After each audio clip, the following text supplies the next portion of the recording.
Hi, and welcome back to My Nana's Apron. So glad to see you back. For the new subscribers, if you like my video, please push the subscribe button and the like button. And don't forget to stay tuned to the end of this video for my daily tips. Now today's going to be a kitchen tip. Sometimes it may not be, so stay tuned. Now let me show you what I'm going to do. I'm going to make homemade bacon bits. Yeah, the reason I'm doing that is right now it's hard to find some stuff in your grocery store. And plus the homemade bacon bit, they're called real bacon bits, that you buy in the store are very expensive now. So I have a pound of bacon. I checked the pricing. It was cheaper to buy a pound of bacon, believe it or not. And I'm going to use 1 pound today. If I wasn't doing this video, I might use 2. But I'm going to show you how it's done. Here I have a pound of bacon, and I want you to do me a favor. When you're in the grocery store, before you go to the grocery store, and you check out the sales at your grocery store and you see which bacon is for sale and you want to buy that one, Google to see if it's gluten-free. Some of them are, some of them aren't, but most of them are. But you want to play it safe there because there are gluten-free bacons and they certify it online. Same with hot dogs or anything like that. So let me show you what we're going to do. I want to cut this into small pieces. Now this is still partially frozen. And the reason behind that is if you start doing it when they're not, you'll get a bunch of strings, flabby bacon coming out and stuff like that. So I do it when it's partially frozen, and the way I did that is I took the bacon out of the freezer and I put warm water in my kitchen sink, and put it in there for a few minutes. And since my water is pretty hot, it took about, I'm going to say 10 minutes to get it partially frozen like this. And so we're going to cut it into little pieces. If you don't have a sharp knife or you want to do it, you can use kitchen scissors. And the reason I say kitchen scissors is they're made so you can wash them off. And they're sometimes called kitchen shears. But you can run the scissors through it, get you some little pieces like I'm doing. See how that's pulling away at the ends? That's what you would have if the bacon would not still be a little frozen when you're trying to cut it. Make sure you get them sliced all the way through. And then we're going to put them in a pan. And I'll take you over the stove and show you how we're going to do it.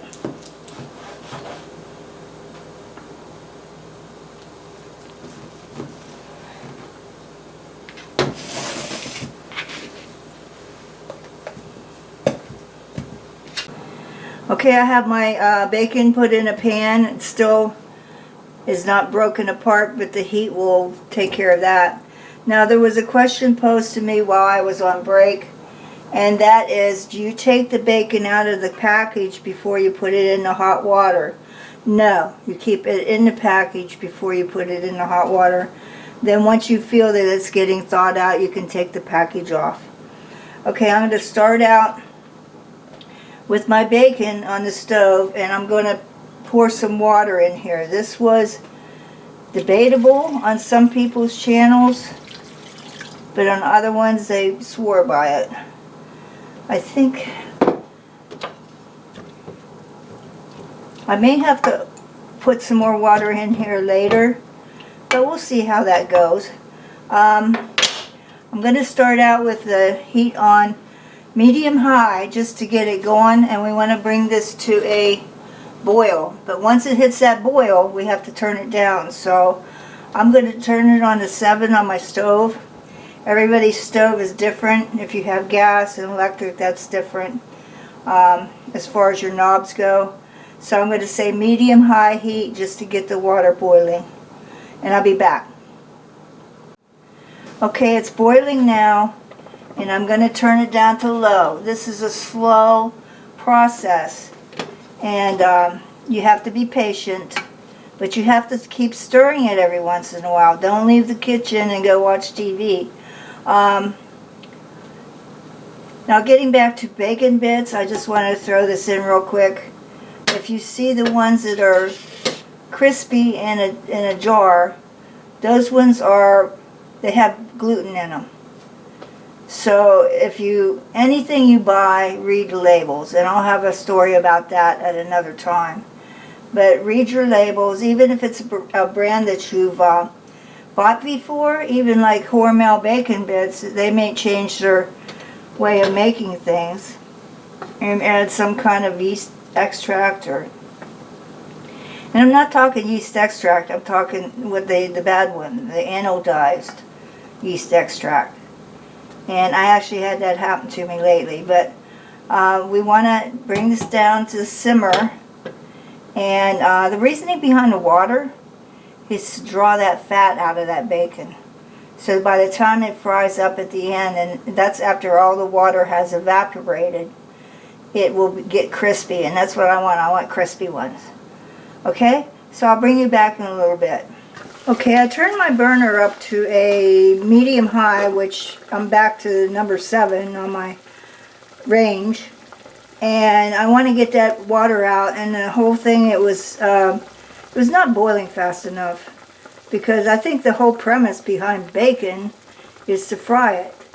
So, but we do want that water to evaporate, so I turned it up to 7. I'm still stirring it, and I'll get back to you later. Okay, we're at the point now, and we've been about 20 some minutes in. And most of the water has evaporated. Right now all I can see is the grease part of it. And it's starting to stick to the bottom. That's why you got to stir it. Especially at this stage. I'm going to leave it on medium-high. And if it gets too hot, I'm going to turn it down. But right now I'm just going to leave it there and start the frying process. Soon we'll see the next phase that it goes through, which will be all the bubbles coming up. So I'll bring you back. Okay, it's going into the bubbling phase. See the bubbles on there? I hope you can see them. And I'm going to keep scraping this off the bottom. I did turn it down to a lower temperature, which was 1 degree less. I went from 7 to 6. But I think this is going to go pretty fast. So once I start seeing some crispy in there, I'll bring you back. Okay, it's starting to come crispy. See it? I should have said get crispy. But yeah, use your sense of smell. If you smell something starting to burn, you need to turn your temp down. Now I'm all the way down to 4, which is a medium going into the low section. And I think I'm going to be able to stay here. I hope you can see all the bubbles on the bacon. That's the sign that it's about ready to be done. And I want this as crispy as I can get it. Hopefully I won't burn it. But we'll see how that goes. I know I'm sectioning this up a lot, but there you can see it's getting crispy. And I'm just going to keep going. I want my bacon bits crispy. First time for this one. Never done this before. And I hope you try it sometime, because you can put this stuff on anything. You can put it on ice cream if you want. Okay, I'm going to finish this up. This part went fairly fast. Okay, we were about 30 minutes into this project. And I got the bacon. Oh, I can hear it. It's crispy. What I got to do now is I got to strain the grease out of here.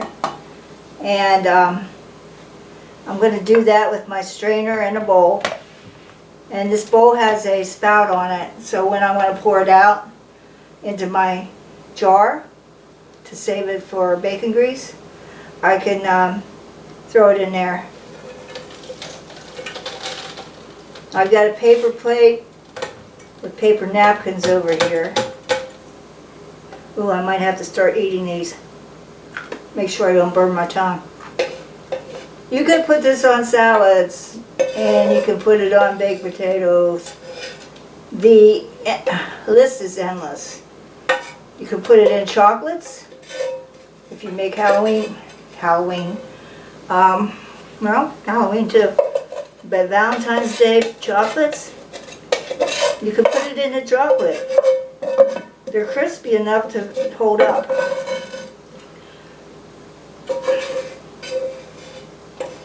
Get it all out of there. Then I'm going to take my sieve and kind of go like this, back and forth, to get it strained really good, and then I'm going to put it on a paper plate with paper towels.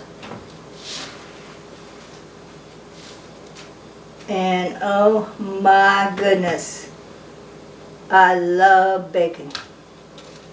Yeah. And they say it's good for you. No. Okay. Yeah, these are all crispy. Can you see it? Okay, I'm going to get ready for tip of the day. Did you know that you can wash your paper plates and paper bowls? I mean, literally take a wash rag and dish water and wash them. What you do is you got to make sure that your plates have the wax coating on them. I'm not going to mention anybody's name or any company, but you can tell if you have these because same print all over the world probably. Also the same thing with the bowls. Make sure you get the good bowls. Now, here's what you do. You want to wash this plate off. Now make sure that you're not doing spaghetti sauce or something like that that's got oil all over it. You want to do something light that maybe you had something that's not that oily or not that bad, and you take your paper plate and dishwater, and you wash it off on the top. Do not get the bottom wet. Do not. And you wash it off on the top, and then you put it in a dish drainer and let it air dry. Now, if you don't have a dish drainer and you have a dishwasher, if it doesn't have all the dishes in it to start, push the button and start, you can put it in there to air dry. Same thing with the bowls. How many times have you seen your children or grandchildren have a bowl of cereal? Okay, well, all it is milk or almond milk or whatever, and you just rinse it out.